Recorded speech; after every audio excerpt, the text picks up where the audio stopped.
O colega falou que sim. Eu vou dizer uma coisa para vocês, se a remuneração por ato for boa, vale a pena. Vocês concordam ou não?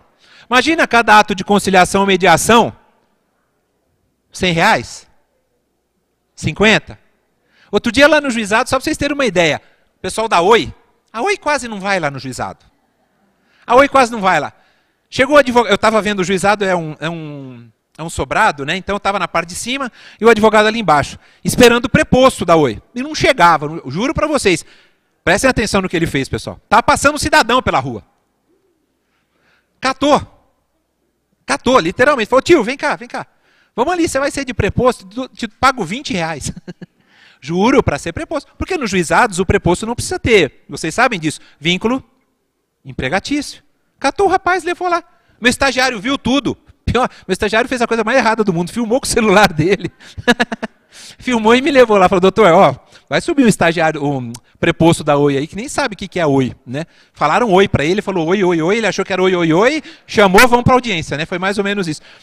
A depender da remuneração, vai ser melhor ser conciliador e mediador do que continuar advogando. Só que tem esse detalhe, né, pessoal? Se for conciliador e mediador, não vai poder exercer advocacia. Nos juízos em que desempenhe. Então, se ele é conciliador e mediador aqui em BH, aqui ele não pode. Mas em Ribeirão das Neves ele pode. Em Contagem ele pode. Em Betim ele pode. E por aí vai. O tribunal pode optar, eu falei para vocês, por criar quadro próprio de conciliadores e mediadores. Ó, tá vendo o que eu falei para vocês? Mediante concurso público, tá certo? Isso é o que eu acredito que é o que vai mais acontecer. E olhem lá, pessoal. Olha lá, meu amigão. O caput do 168, ó. As partes podem escolher de comum acordo o conciliador, o mediador ou a câmara privada, pessoal. E tem um detalhe. Dependendo da causa, você pode juntar 2 conciliadores, 3 conciliadores, 4 mediadores. O parágrafo 3º deixa bem claro, sempre que recomendável, haverá a designação de mais de um mediador ou conciliador. A remuneração está ali, pessoal, ó, vai ser tabela fixada pelo tribunal, mas quem vai dizer a ideia inicial vai vir do CNJ. Depois o tribunal é que vai estabelecer.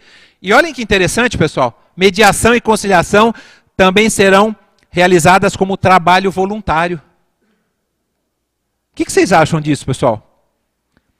Hoje nós não temos os 3 anos da Constituição Federal? Não temos? Será que esse trabalho voluntário vai substituir esses 3 anos? Vou falar um negócio para vocês aqui. Humildemente, o CNJ vai entender que sim. Que o trabalho voluntário como conciliador ou mediador durante 3 anos vai suprir o que a Constituição determina. Para fins de prestar concurso público. Tá certo? É a minha humilde opinião. Vamos esperar o tempo vai dizer. Se tiver impedimento, tem que comunicar. Ah, pessoal, olha que interessante isso. Eu já estou acabando, pessoal. Olha que interessante. No caso de impedimento, o conciliador ou mediador vai comunicar imediatamente. Vocês estão vendo? De preferência. O que está escrito ali, pessoal? Por meio o quê? Como é que é a comunicação por meio eletrônico? E-mail? WhatsApp? Por que não WhatsApp? Concordam? Até mesmo por WhatsApp, vocês podem ter certeza. O tempo vai dizer, mas hoje por e-mail, né, pessoal? E não por WhatsApp. Pessoal, outro detalhe importante, o 172. O conciliador e o mediador ficam impedidos pelo prazo de 1 ano, contado do término da última audiência em que eles atuaram, de assessorar, de representar ou patrocinar qualquer das partes. A gente chama isso de quarentena, tá bom, pessoal? Depois que ele parar, ele vai ficar um ano impedido de assessorar, representar ou patrocinar qualquer das partes. Às vezes o cidadão é advogado, larga a advocacia, fica como conciliador ou mediador, sai. Beleza, ele vai ter que esperar 1 ano para poder assessorar, representar ou patrocinar qualquer das partes em alguma conciliação ou mediação que ele tenha atuado. Detalhe, pessoal, eu falei muito para vocês da confidencialidade, ó, só que conciliador e mediador vai ter que andar na linha. Porque ele vai ser excluído do cadastro se ele agir com dolo ou culpa na condução da conciliação ou da mediação, ou violar qualquer dos deveres de confidencialidade. Ele é excluído do cadastro. Quando ele atuar em procedimento de mediação ou conciliação, impedido ou suspeito, ele é excluído do cadastro.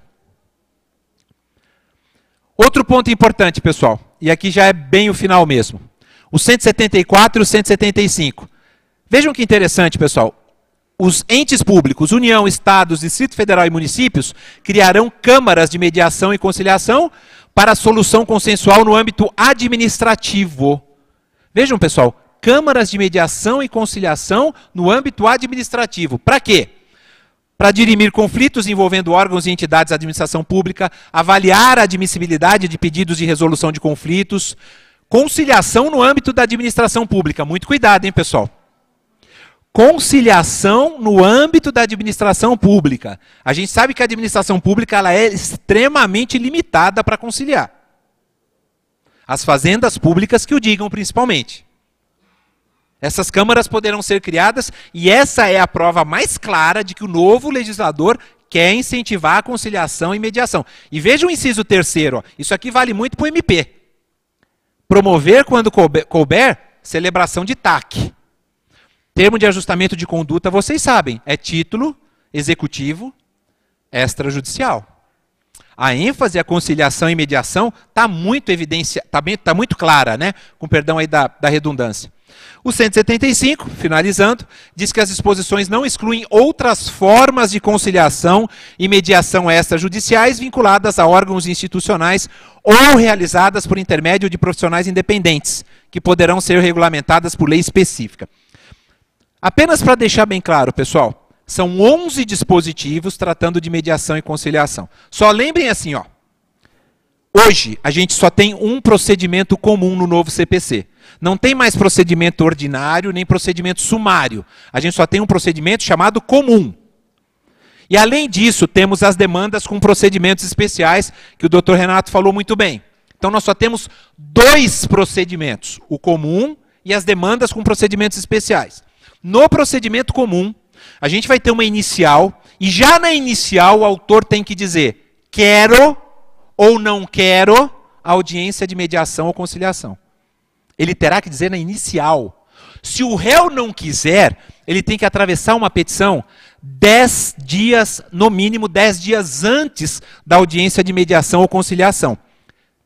Se um quiser e o outro não quiser, vai ter audiência, não vai? Para não ter audiência de mediação ou conciliação, o que precisa? Os dois não quererem. Os dois. Ficou claro qual que é a intenção do legislador? Eu quero conciliação. Eu quero mediação. Só tem um detalhe. E aqui eu pulo para os meus slides finais. Só tem um detalhe. Estão vendo esse item? Estão percebendo? 2013, nós tivemos 95 milhões de feitos tramitando.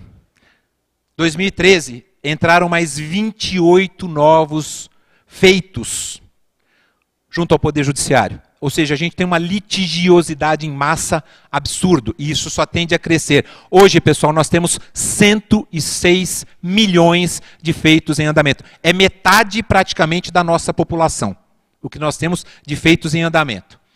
Temos 16.500 juízes, que no ano de 2013 proferiram simplesmente 25 milhões de sentenças, uma média de 1.600 sentenças para cada um deles. Não obstante, vejam só, a taxa de congestionamento hoje chega a isso. Sabem as etapas mortas do processo?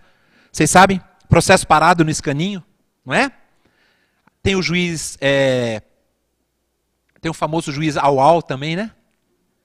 Ao MP, né? Ao autor, né? Ou seja, no movimento feito, né? Só para, aliás, ele movimenta, né? No mapa estatístico sabe que ele movimentou, mas sem qualquer tipo de objetividade.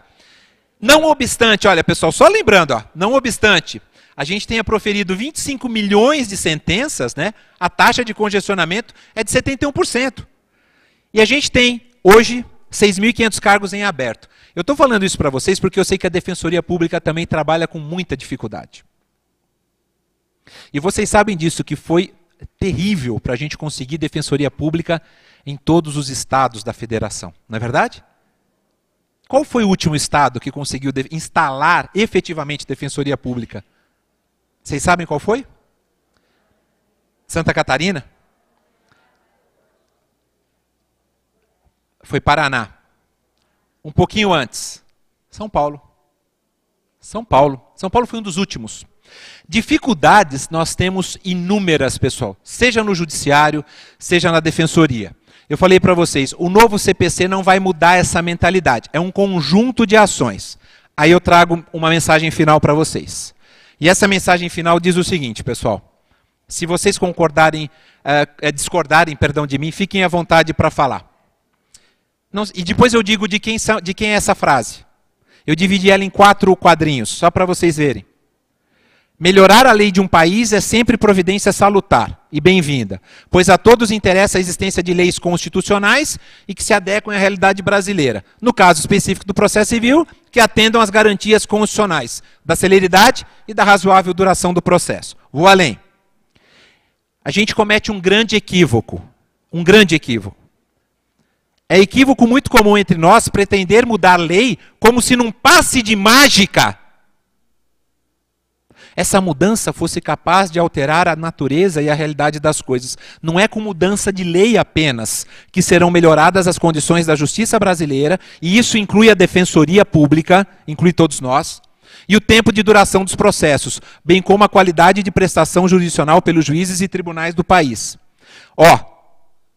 Leis, isso aqui se encaixa com o que eu penso de uma maneira muito clara. Leis a gente tem muita. E muitas leis boas. O ECA, por exemplo, pessoal, o ECA, se vocês soubessem o que o ECA é elogiado na Europa, por conta da sua estrutura, é um negócio absurdo. Só que a gente não tem praticidade, a gente não coloca em prática, não tem como colocar. Como é que a gente vai fazer uma liberdade assistida de um adolescente? A gente não tem infraestrutura para isso. O CPC vigente de 73 é uma lei excelente. O novo, aprovado pelo Senado, não foi feito porque a lei anterior era ruim, mas para tentar equacionar o problema de estoque dos processos nos escaninhos do judiciário. E principalmente no STJ e no STF. E aí eu finalizo dizendo assim, a aplicação dessas leis e ou a sua efetividade é que sofrem de mazelas culturais, econômicas e sociais próprias de um país em desenvolvimento e que está caminhando a passos lentos para a estabilização das instituições democráticas. O que eu quero dizer para vocês, pessoal? A gente quer duração razoável? A gente quer obediência aos princípios e garantias constitucionais? Ótimo. Só que a gente precisa mudar isso aqui. A gente precisa acabar com mazelas culturais, econômicas e sociais. E isso só vai acontecer se cada um de nós, se nós fizermos, evidentemente, a nossa parte. É difícil? É. A caminhada é difícil? É. Só que eu acho que o tempo é esse, não dá mais para esperar. A gente vai esperar melhorar quando? Eu termino dizendo, é o único trecho bíblico que eu sei, e eu confesso, como um católico pecador, como todos os outros.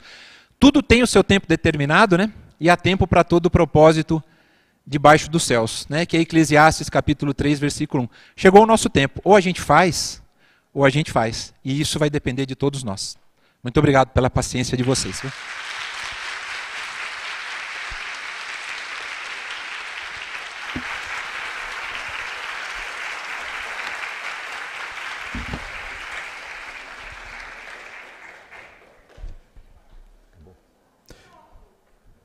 Sim, pessoal, desculpa. O autor da frase, eu não posso falar que sou eu, que senão é crime, Essa frase é do professor Nelson Neri Júnior, uma das pessoas mais sisudas com quem eu já conversei, uma das pessoas mais sérias com quem eu já conversei, mas posso garantir para vocês, uma das pessoas de mentes mais brilhantes que eu já vi na minha vida. E ele acho que deixou muito claro qual é o pensamento. As mazelas dependem de todos nós. Tá bom? Muito obrigado mais uma vez. Senhoras e senhores, faremos um intervalo para o almoço e retomaremos as atividades às 14 horas com o painel.